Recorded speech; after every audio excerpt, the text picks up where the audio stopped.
आलम पर तुमने खूबी नवाजी है। जीत गए हम तेरी वजह से, जिंदगी की बाजी है। मान गए हम सच में तुझको, उम्दा तेरा काम है। शुक्राना हम करते दिल से, तुझको मेरा सलाम है। तुझे पाके जहाँ मैंने पाया, कुछ रहा नहीं बाकी। ऐसा प्रीत का रस बरसाया, कुछ रहा नहीं बाकी।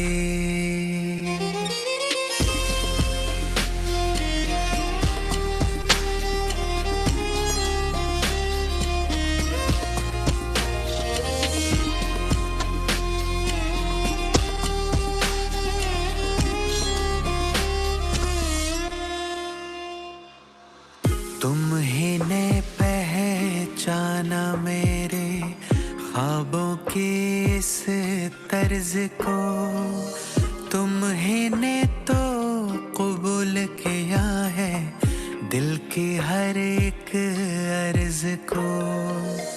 लेके चलोगे मंजिल तक तुम, पलकों पे अपनी बैठा कर। सुलह हो गई खुद से मेरी, साथ आपका यूं पाकर।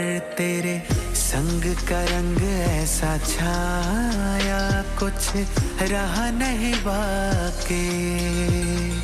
कैसा प्रीत का रस बरसाया, कुछ रहा नहीं बाकी।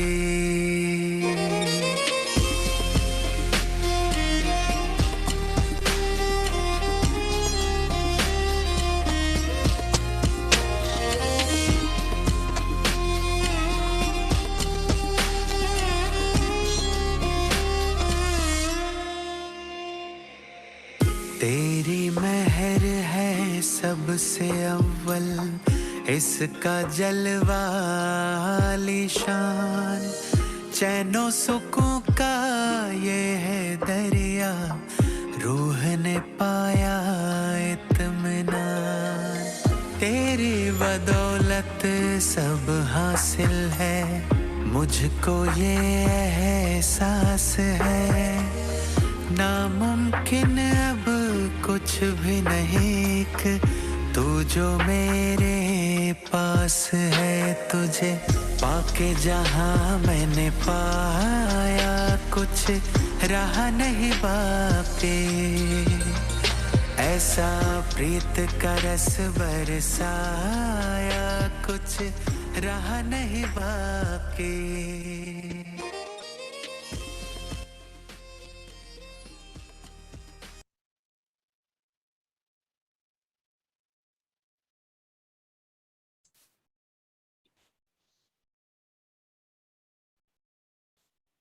Shanti, Sister Jayanti.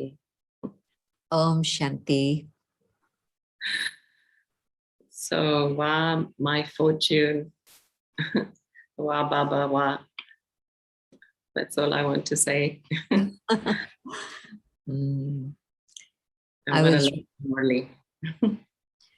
I was remembering Daddy when Baba said, for the children who are his right hands, the serviceable ones, there's always the awareness of God and fortune.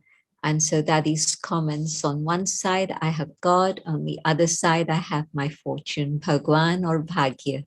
So Baba was using those two words, and I'm sure that Daddy must have picked up those words from Baba at some point and absolutely absorbed them and kept them in her heart forever. So yes, God, the bestower of fortune, was seeing all his fortunate children and appreciating the fact that these are the Brahmin children who, out of 5.5 billion souls at that time, now it's more, but out of all of those billions, there's a lucky handful who come close, but out of those, it's just a few who actually recognize God and say, I belong to you. And so all of us on this particular session are the ones who have recognized Baba and have claimed that fortune from the bestower of fortune. So Baba was seeing not the hands on our lines like the Lokik fortune tellers, but Baba was seeing the lines on our forehead and seeing the light that shines from the forehead. And yes, it's number-wise, but definitely every child who is a child of God, a Brahmin child, has that light of fortune shining in the forehead. Number-wise, but definitely it's there. And then Baba spoke about the eyes and how the eyes of the fortunate children are always shining and radiating happiness. And just a glance from those eyes, and it inspires God's love and brings those souls closer to God and fills them with happiness too. Baba was appreciating the smile of the fortunate children and how the smile is filled with divinity and spirituality. And also, generally, Baba was talking about how these souls are so light that everybody experiences that lightness from them just by being in their company, and they become light also. So much praise for all his children. And then Baba spoke about two words that go together very closely in Hindi, ati or ant. Ati, extreme, ant, the end. So now we are seeing that we're coming to those end times. Things are reaching more and more of an extreme state. The Baba said how when there's rehearsals going on, something flares up, then it dies down, and people get used to it and say, well, these things always keep happening. And so they fall asleep again. They stir a little bit, but they fall asleep once more.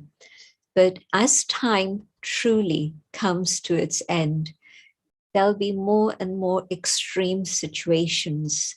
And I think we're actually witnessing those scenes at the present time.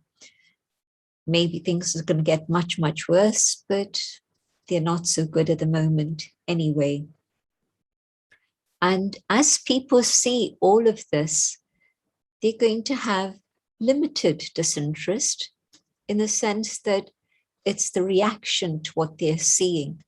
Whereas for Baba's children, there's unlimited disinterest. We have seen something more beautiful that we would like to attain. And so there's a very natural disinterest in anything of the old world. And so that unlimited disinterest is something that will be showing others that we have God in our fortune, and they'll be able to see that light. But for them also, their thoughts will turn to God, that there is only one who is the creator, that there's only one who is the parent of all of us. And so their attention will be drawn away from everything else and come to that one.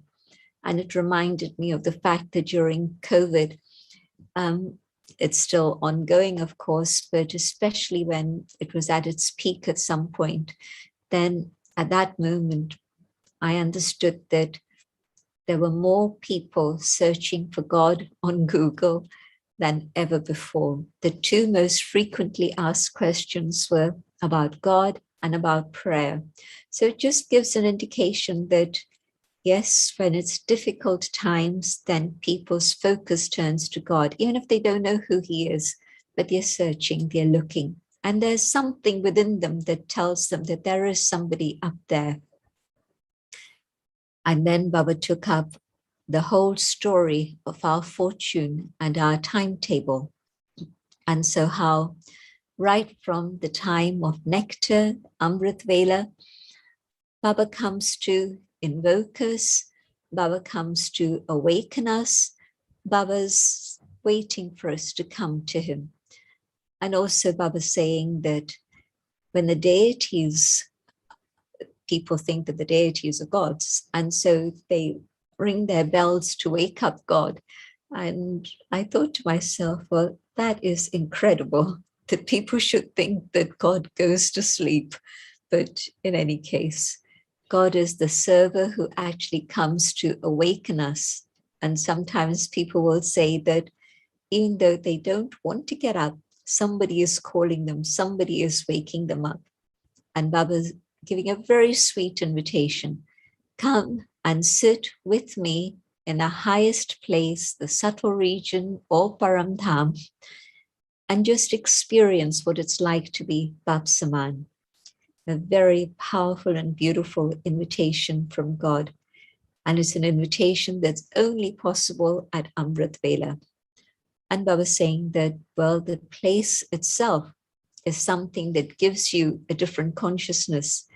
And so when you come to Madhuban, you don't have to work hard for yoga. It's a natural state of awareness, and yoga is there with you all the time. And so come to the highest place, Paramdham, and experience the highest consciousness of being with God. And if the morning starts powerfully in this way, you will experience that help with you through the whole day. And then for Brahmins, the next step is a time of study. And God coming from the faraway land, the resident of the faraway land comes here from far, far away, especially to teach us. And Baba teaches us every single day. No excuses, no laziness, no saying, well, I have a headache today, or I can't make it, I didn't sleep very well last night. So those are human excuses. God doesn't have any excuses.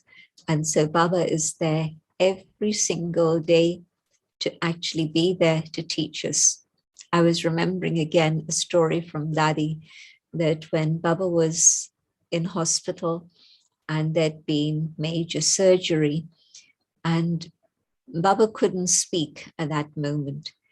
And so Shiv Baba used Brahma Baba's hand to sit and write pages and pages and pages of a Murli.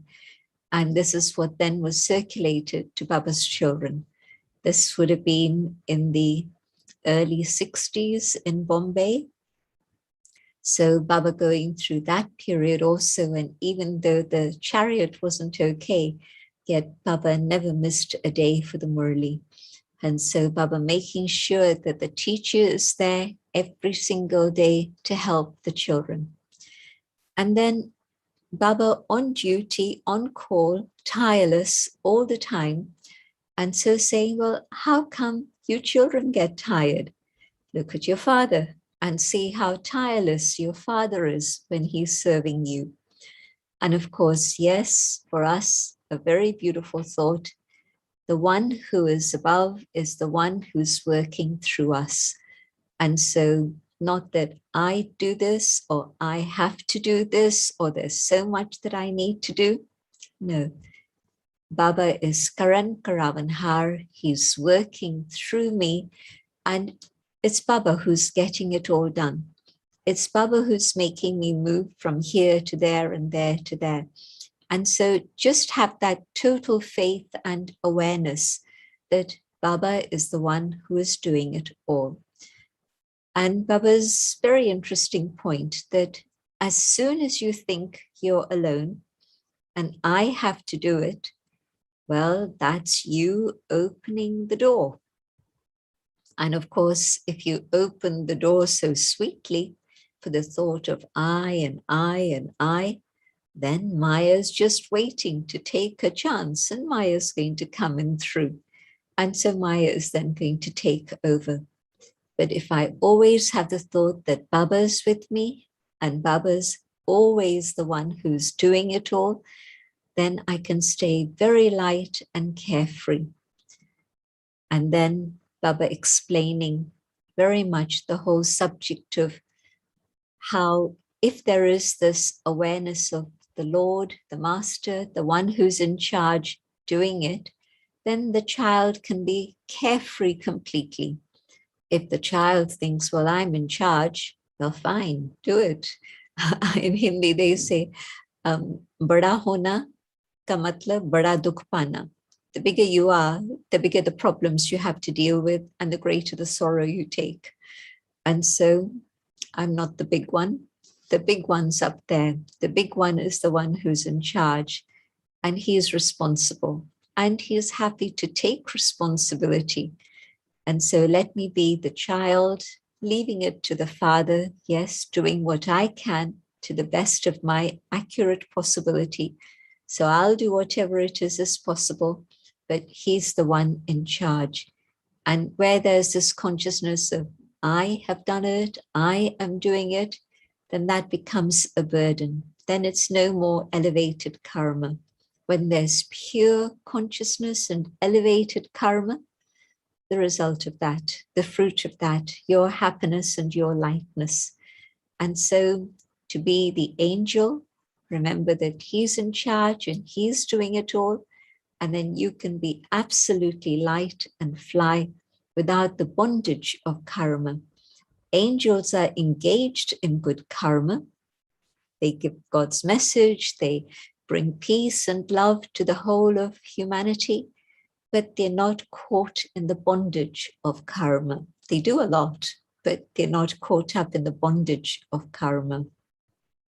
And so experience that angelic stage. And then Baba taking us further through the day. Within our normal timetable, there's a time to eat. And so, yes, enjoy Brahma Bhojan. And the sentence that I loved was, Brahma is the protector of the yajna. And so he's the protector of you children also. And so there'll never be a time when, if you've been following Baba's Srimad, that Brahma Baba isn't going to provide you with dal, lentils, and chapati, or bread, or rice, whatever you prefer, and vegetables. That's a whole meal in itself. What more could you want?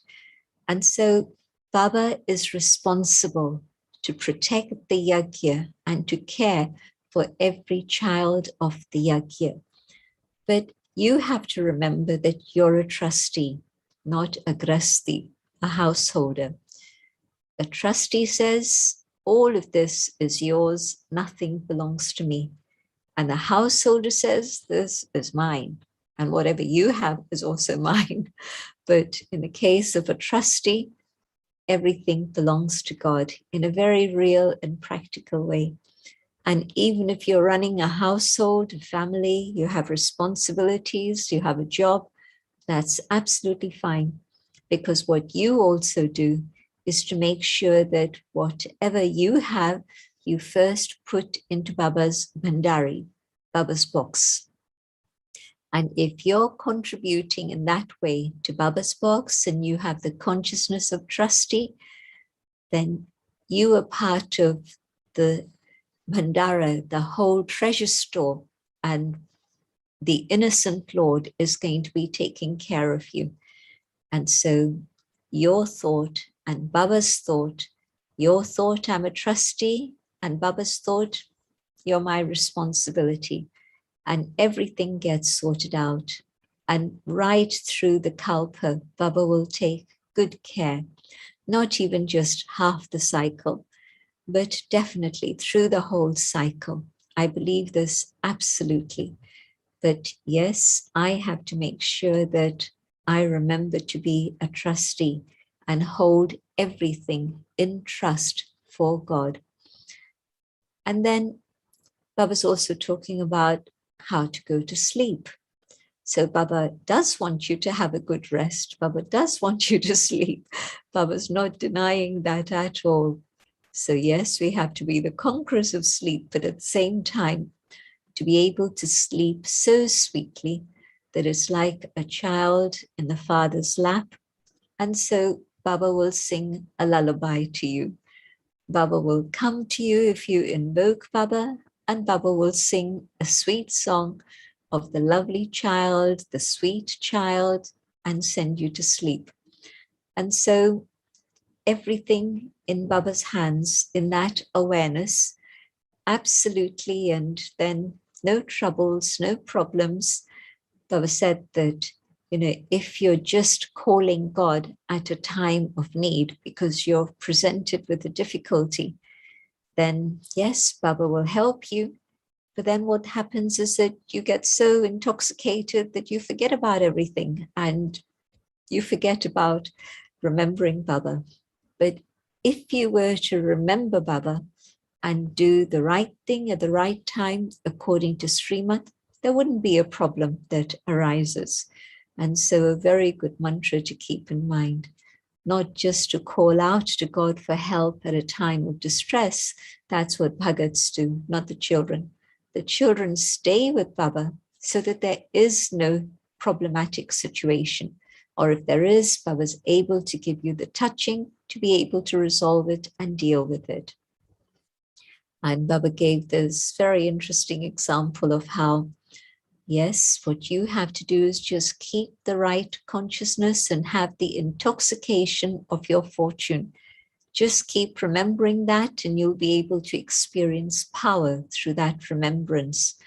Otherwise, it's like keeping things locked away in your intellect. You know everything, but you're keeping it locked away. It's merged. But if you think about it and emerge it, then that sparkle of your fortune will be visible. Otherwise, it's like someone having a bottle of alcohol and keeping it in the bottle. Well, it's not very effective. It's not going to be of any use, but the person who's going to drink it is going to feel whatever it is they feel through that. So Baba's giving you everything to give you that intoxication. But you keep it locked, and so it's merged. But think about it, emerge it, express it, and yes, then you'll be able to experience that joy in your life and that intoxication that makes everything move forward very, very easily and smoothly. And when Baba was talking to Dadiji, I was very aware that, we have all the lines on our hands, but there was a funny situation that I'd been in, and there was a person called Yogi Bhajan. He, at that time, was the founder of an organization called 3HO, the Happy, Holy, Healthy Ones. So some of you, my generation, might remember the name Yogi Bhajan. But we were at a conference somewhere in the Caribbean, and so it was warm, and so he had slippers on, and he put his foot up, and he said, "You see this?" And he showed me circles on the sole of his feet. And it was a funny scene. His wife was sitting there and his followers were there, but he was showing me, "You see these circles? These are a sign of good fortune." And so here was Baba telling Dadiji that the Maharathis, the serviceable ones, have the cycles, the circles on their feet.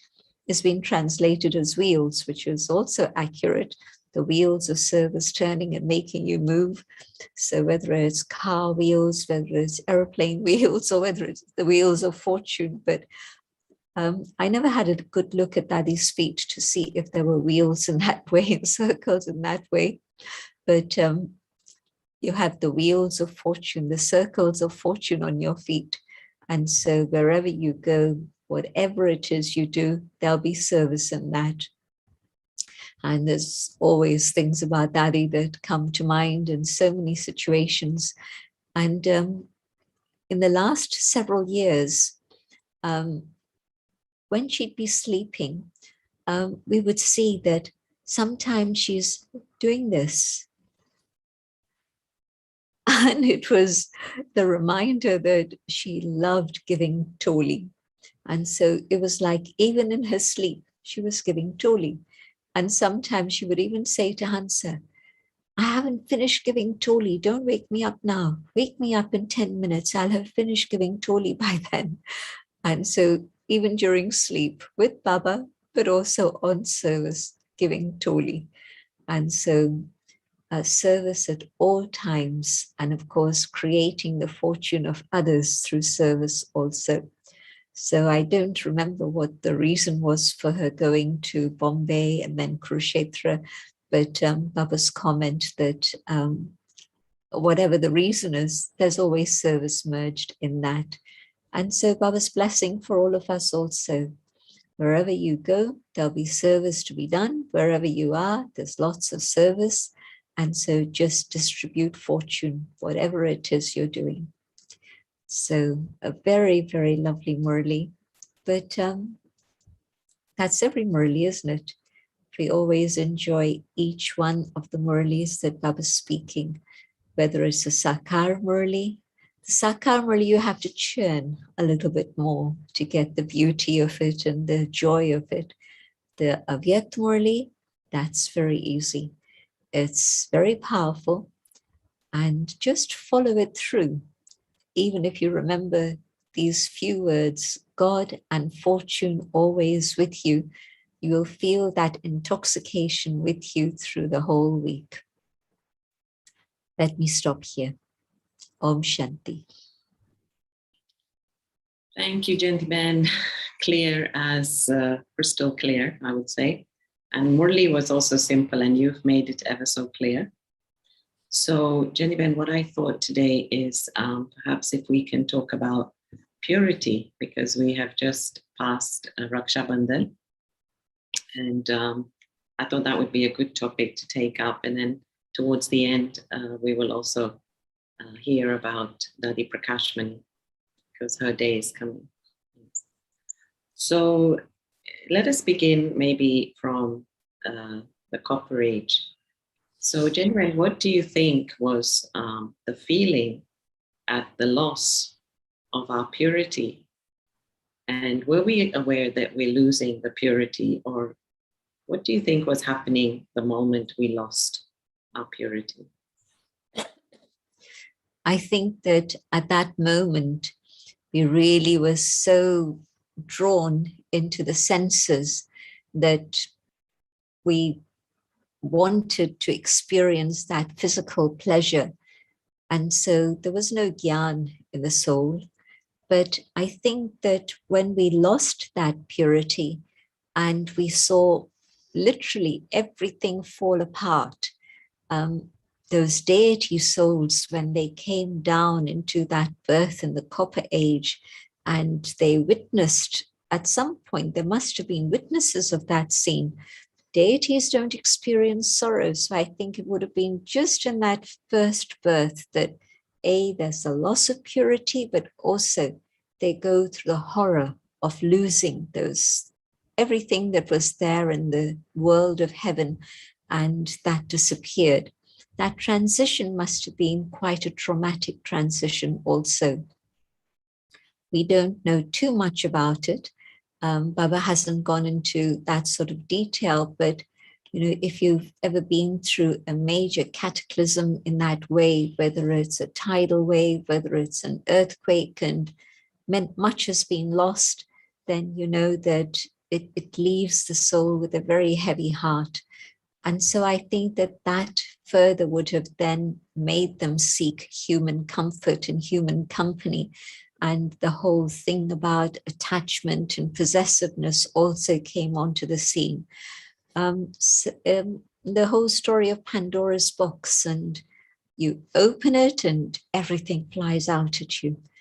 And so the devastation of the earthquakes and all the things that happened to make heaven disappear, they would have been quite a traumatic experience. And so that pushed us further into body consciousness, but also then the search for a savior, the search for a creator, the search for God.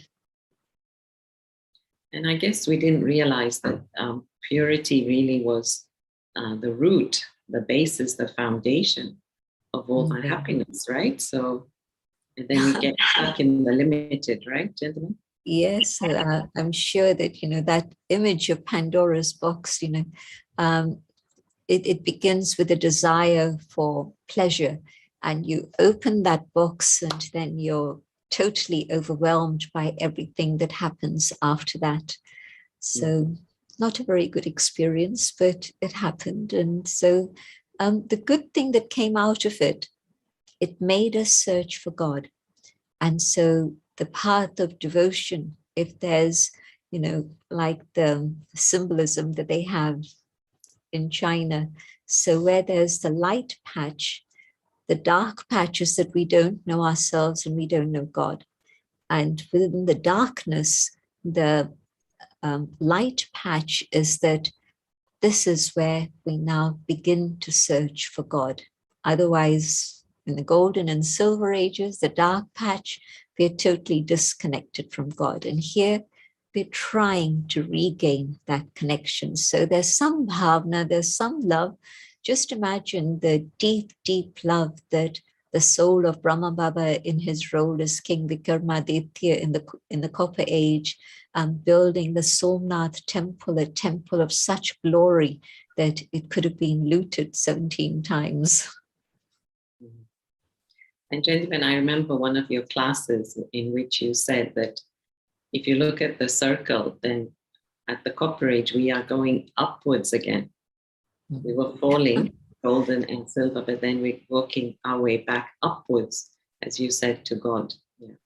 Thank you. So gentlemen, again, I was looking at actually Om Mandli today, and there's a lot about Om Mandli on the internet.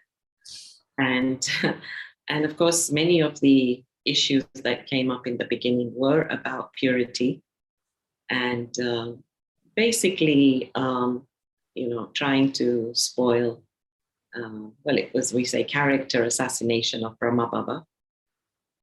So many people said then, many people said to Dadiji in London, many people tell me here, that if you don't talk about purity, then you will get lots of people coming to you. So what is your response to that, gentlemen?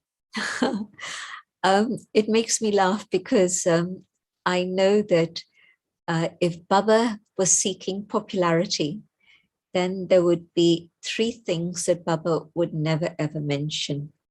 One was celibacy, and the second would be destruction, and the third would be the repetition of the cycle.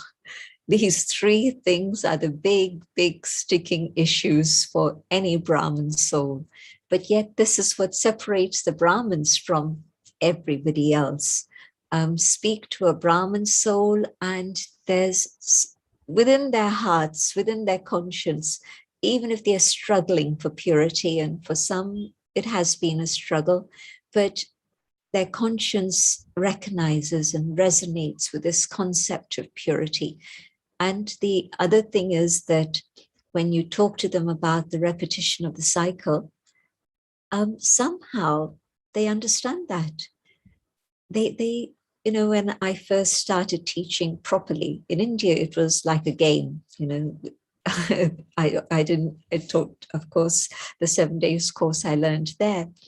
But the real teaching and seeing how souls can take rebirth as a Brahmin, that was happening here in London.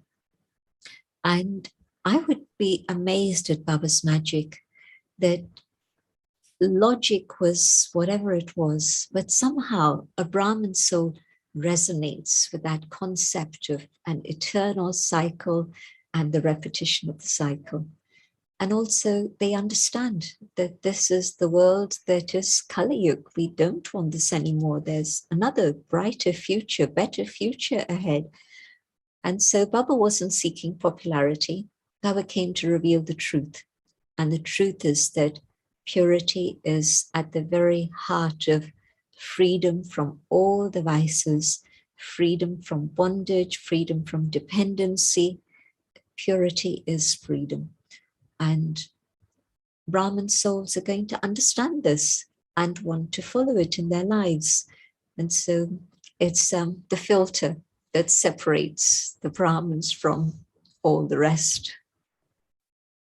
Yes, and I'm just remembering another thing you said, gentlemen, that freedom is that which allows me to do that which I want when I want, and doesn't force me to do that which I don't want.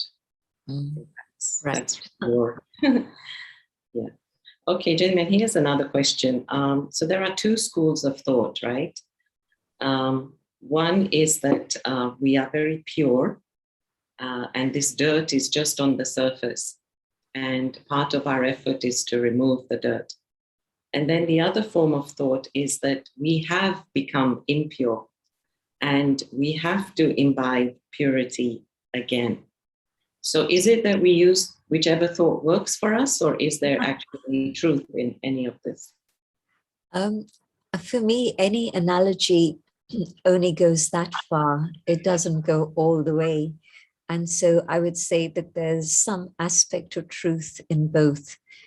And I really would say that use both at different times. So when you can feel that, yes, Baba's helping you wash and scrub and clean away all the dirt and rubbish, and you're beginning to see that purity that's within come through shining,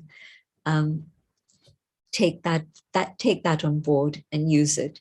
And then the other way is where, yes, there's so much impurity that the soul has absorbed all that alloy within itself. And so what I need to do is to burn that impurity away with the fire of yoga. And then, yes, I'll be able to claim that inheritance of purity from Baba. You can see Baba's language coming through in both analogies. But I think we always have to accept that there's a limitation to an analogy. And the reality is that it's a combination of both. I need to wash and clean and scrub, but I also need to have the fire of yoga so that the impurity is burnt away completely and claim my inheritance of purity.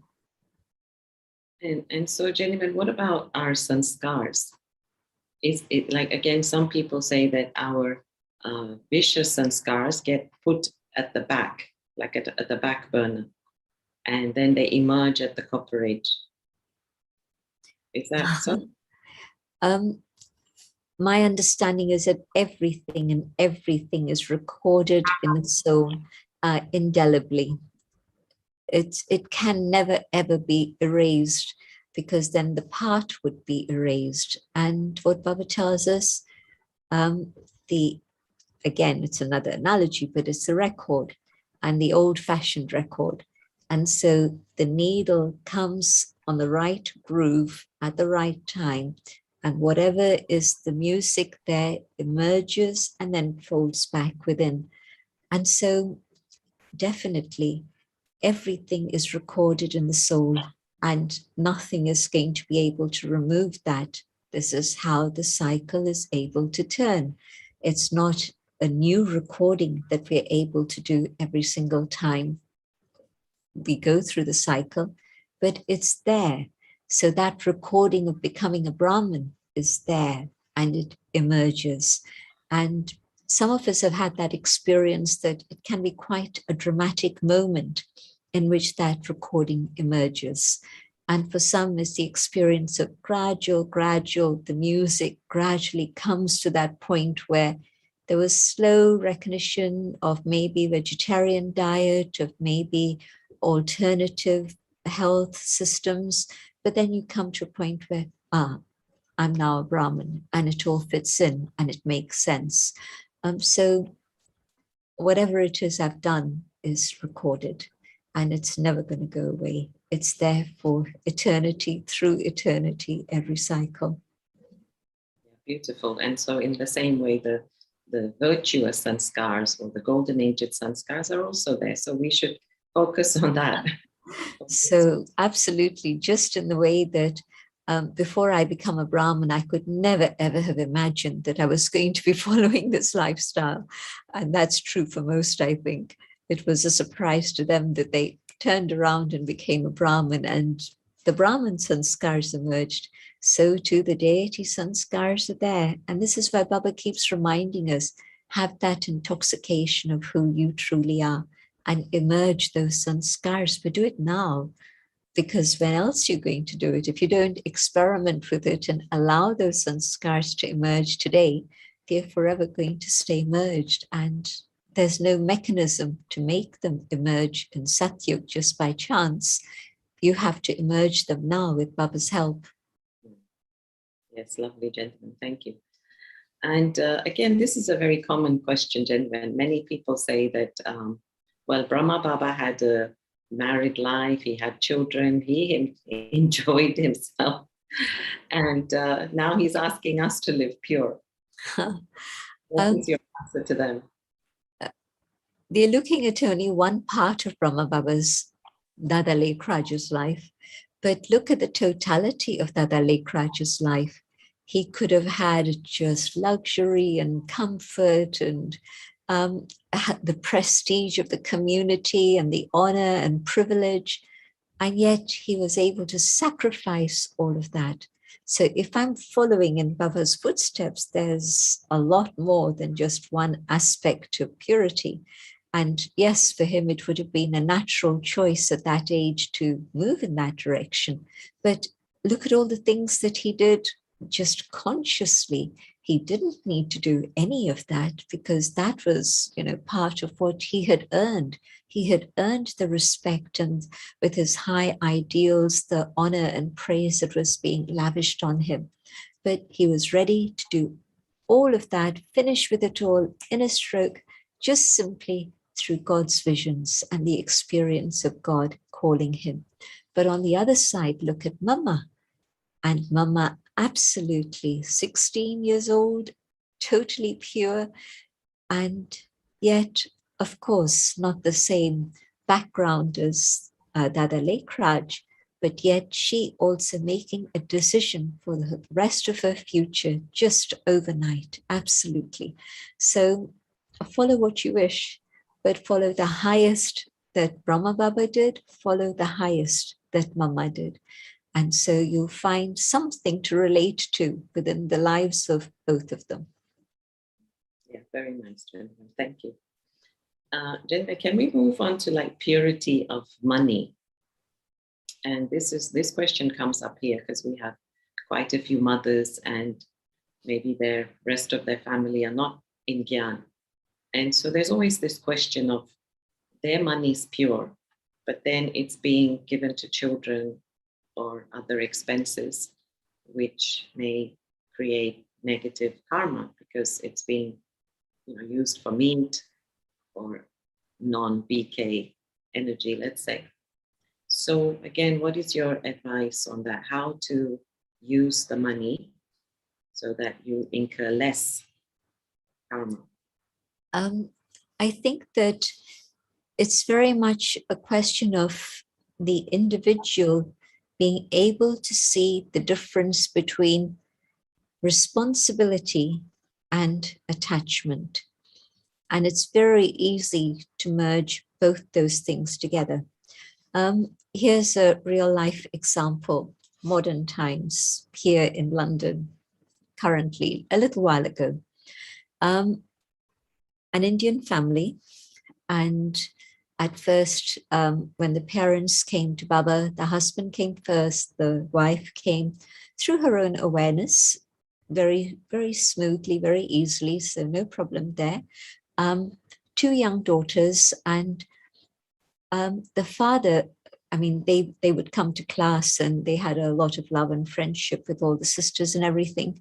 But by the time they were in their early teens, they'd stopped coming to class, and it was understood that they had chosen to have careers and they did well in their studies and had good careers.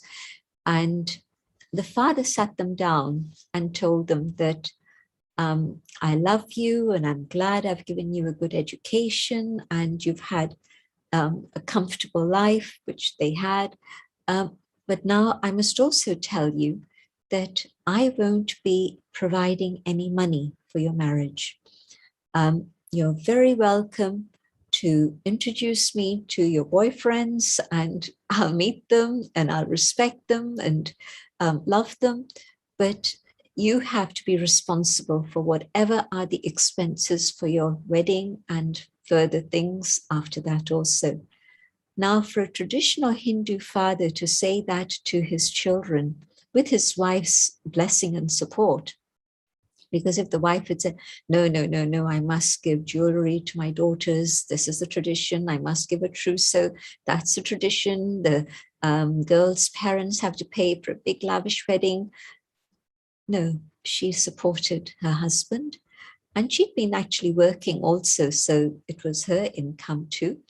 But the girls understood, and the father explained to them with such love that there was no any other type of feeling at all.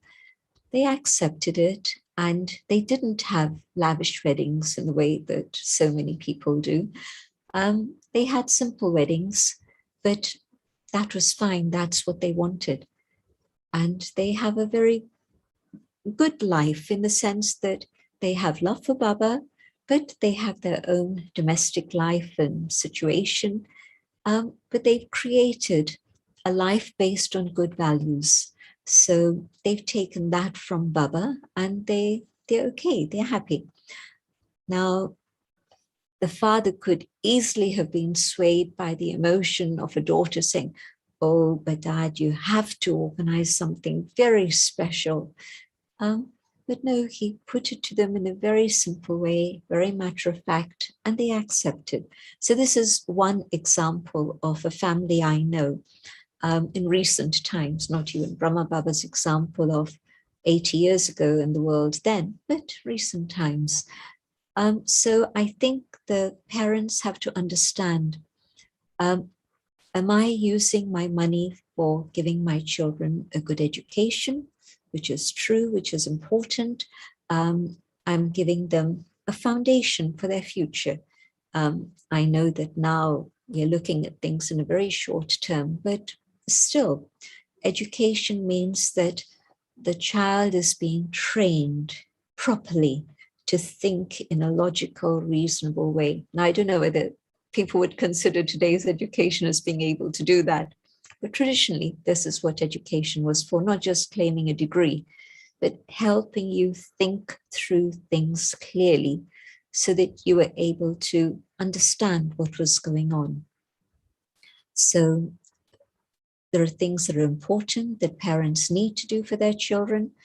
You can make a whole list of all the things that are important. Like even, for example, I know that some parents have always encouraged their children to play sports. And they say that it uses the youthful energy in the right way. So yes, there's an expense involved in whether it's equipment or clothing or admission to a tennis club or whatever it may be. But they would say it keeps our kids out of trouble. They're using their energy in a very constructive, creative way. So that's fine. You see, you have to see what it is that's needed to allow my children to have a healthy upbringing that's going to prepare them for life for the future and also instill in them values. And then where it is that out of attachment, I allow the balance to tip to the other side. And I'm thinking about a few mothers who come to me with this issue. Not so much in London, but in many other places that I've traveled to. And they've spoken about how their offspring, son or daughter, wanted money, and they gave them money.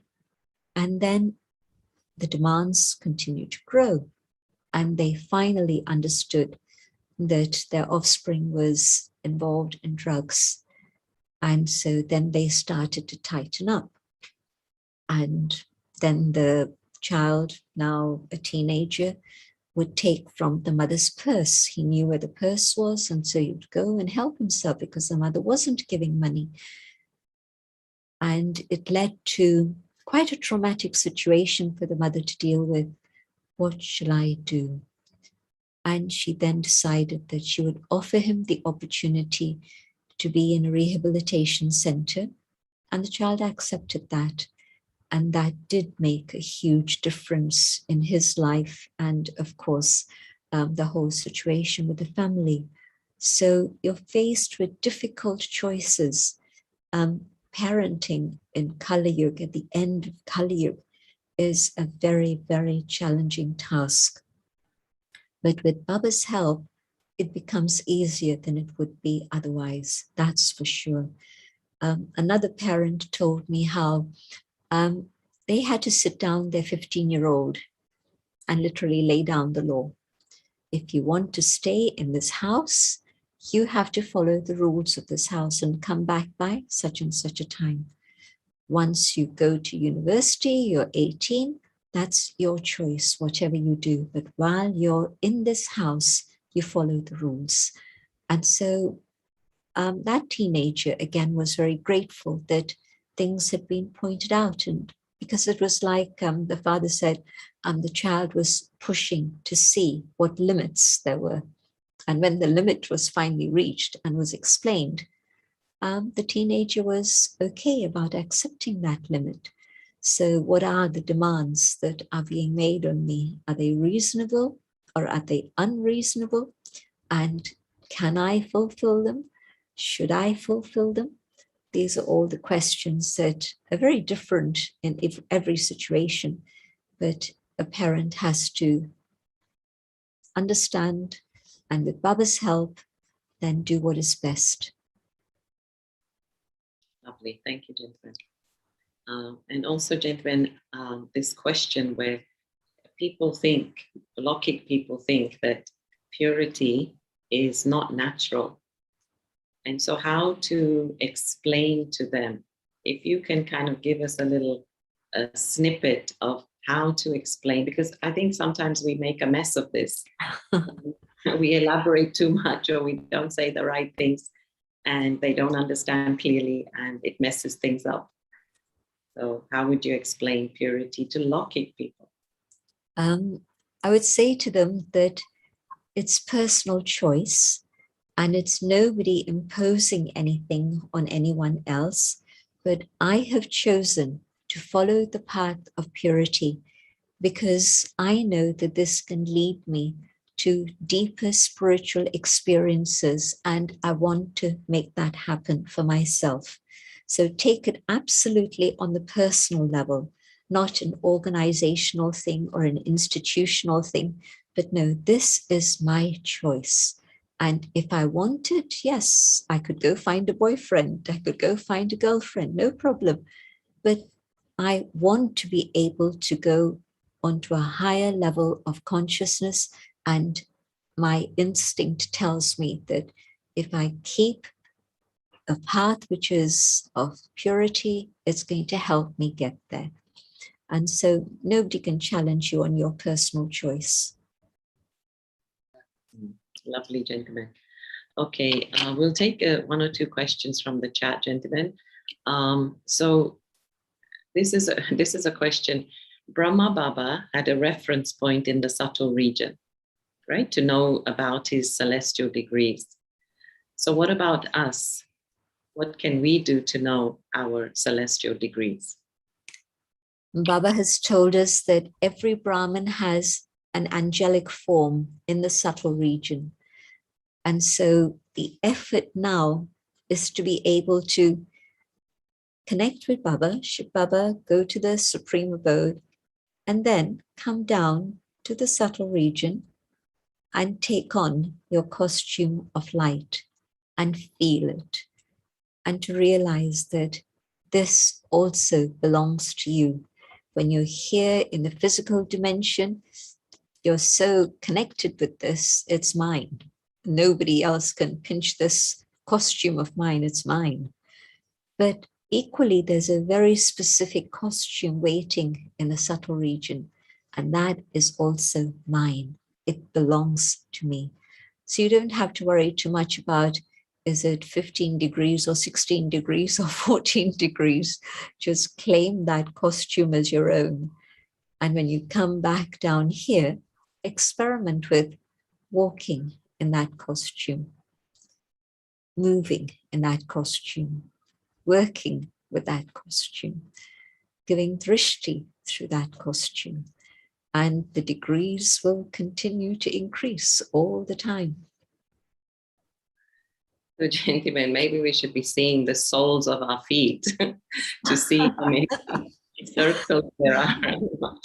A bit difficult, but you can see the soul here and let it shine. That's easier. Okay, gentlemen, here's a question. My day begins with God and my day ends with God. But why do I get lost in between by Maya? Because I let the I come in, like Baba said. As soon as there is I and my and mine, there's an invitation. The door is open and Maya is going to walk straight through. And so begin with God, but also through the class. The teacher is whoever is the instrument, but it's actually Baba's Murli. So keep that in your consciousness through the day. Keep Karan, Karavan Har in your consciousness. Keep your costume of light with yourself. So practice the things that Baba talks about in this Murli.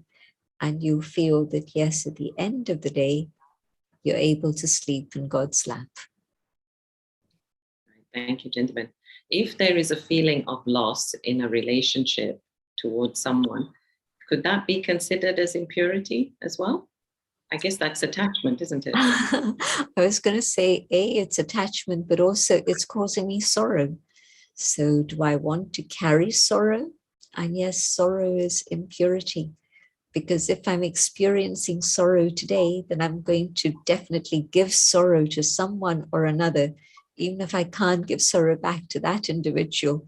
But the sorrow that I'm carrying is going to push me into making nasty comments to somebody or being bossy with somebody.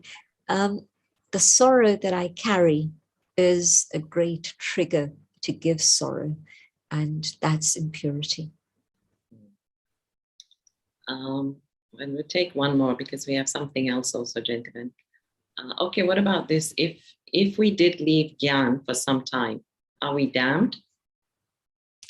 I've seen a few souls who've come back and have been very honest about what's happened to them in the past, and they've made effort with sincerity and they've been able to move forward.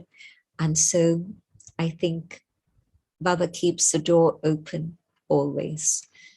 At the very end, what can you do? But certainly, as of now, the door is still open. All right, thanks, gentlemen. So yeah, we have 5-6 minutes, gentlemen, and we're going to put up a picture. And actually, I love this picture, and I'm amazed that at that time, it felt like a drone had taken this picture. And this is you, I think, returning from London service, right? Would you like to give a little background to this? And that was walking you through the courtyard. There was, even today in Pandav Bhavan, there is the terraces on top of where Nirab Bhai's offices and all the other places.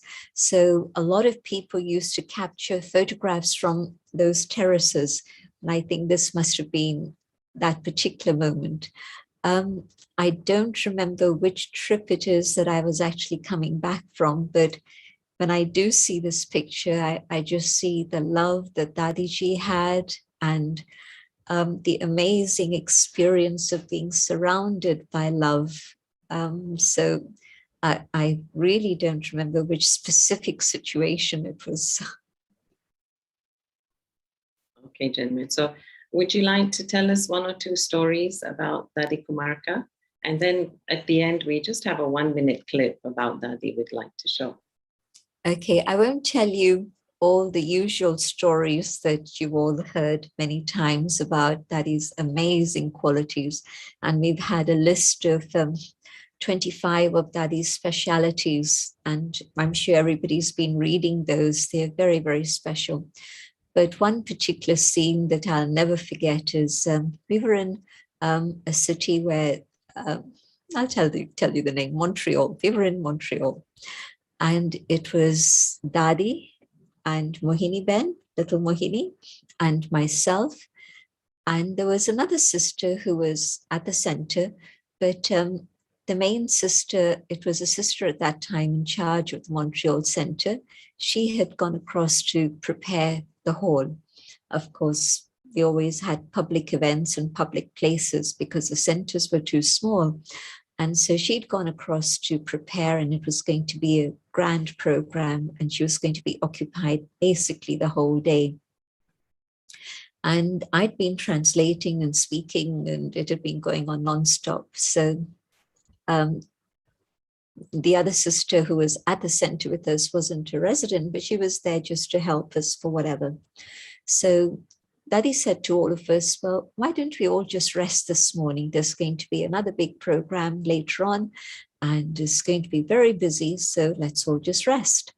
And so we were very happy to hear Daddy's suggestion, except that when I got up about an hour later, I went to Daddy and Mohini's room, and they weren't there.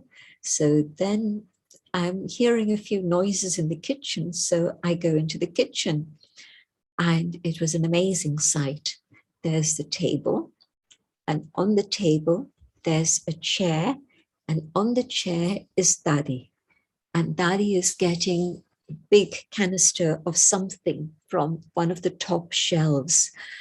And Mohini is holding the chair and looking up at her, because Mohini couldn't have been able to climb onto the table, never mind the chair beyond that. And Daddy's smiling and laughing and saying to Mohini, it's okay, it's okay, it's okay. And I come in and I'm seeing the sight, and it was on the one side a bit scary, and on the other side very, very funny. And Daddy sees my face, and Daddy begins to laugh at my face. And anyway, she managed to get the canister down, and it was a center where, of course, they didn't used to make chapatis or anything. So somebody must have told them that that's got flour in it. And so the flour finally came down, and then Mohini then made the chapatis, and we made some sabzi and offered, and that was a very, very interesting, sweet scene in the drama. So Daddy going out of her way to do all of that. So Daddy must have been definitely in her 60s by then, if not her 70s. But it was a very sweet, but also very funny scene. Daddy and Mohini Ben had decided that they couldn't rest, and so they went off into the kitchen on this expedition to do all of this. So that was very sweet scene. Another time, and this was in Madhuban, and this would have been 83, 82, 83, around that time. And yeah, 83, Om Shanti Bhavan was open.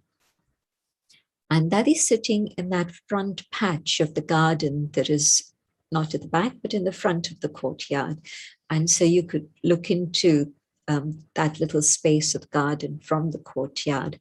And so that is sitting there having her meetings. It's cold, and so it's winter time, so she is enjoying the sunshine. And I'm in the courtyard, and a sister comes and speaks to me, and what she's saying to me is that there's a group that's come from Poland, and she was the NC, Sister Helena, and she tells me that she thinks that in this large group that have come from Poland, and it was one of the first groups that came from the communist part of the world to Madhuban. So she said that I think one of them is a government spy, and he's been sent to check things out. And I said, okay. Her concern was, should we challenge him and send him away? What should we do? And I said, okay, let's go to Daddy. So I explained to Daddy the situation in Poland, which was an emergency, and we weren't really supposed to be having spiritual classes and things like this going on. But all of that, of course, had happened. So large group, and this one individual who Sister Helena thought was not quite okay. And so we tell Daddy, and Daddy says, let him enjoy Madhuban. Why should you think of sending him away? He's here, let him take benefit. And who knows, maybe he's Baba's child, and whatever he does for the government, that's his business. But he's here as Baba's child. It was such a sweet answer, and it comforted our hearts totally, because like Daddy took responsibility. He's God's child. Let him take what he needs from Mother Bun. We don't need to do anything. And of course, then it probably was true that he was a spy, but what would he have found? He would have found peace and love and Baba's thoughts, and I don't know what he would have made of the Murli, but anyway, so it's true enough, the group took benefit, they went back, and they never saw him again. So that's what makes me feel that probably she was correct, that this is who he was, but it worked out fine. So Daddy's perfect answers, absolutely just concerned for the benefit of that soul. Let him take benefit and enjoy Mother Bun. You got a free trip to... Okay, Genuine, we'd like to show just 1 minute video of Dadi Kumarka, and then we will head straight into meditation. Thank you so much. Thank you everyone for joining. See you next week. And so we'll see the video and then have meditation. Thank you.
Beautiful memories. On the road you choose to find out why the winds die and where the stories go. All days come from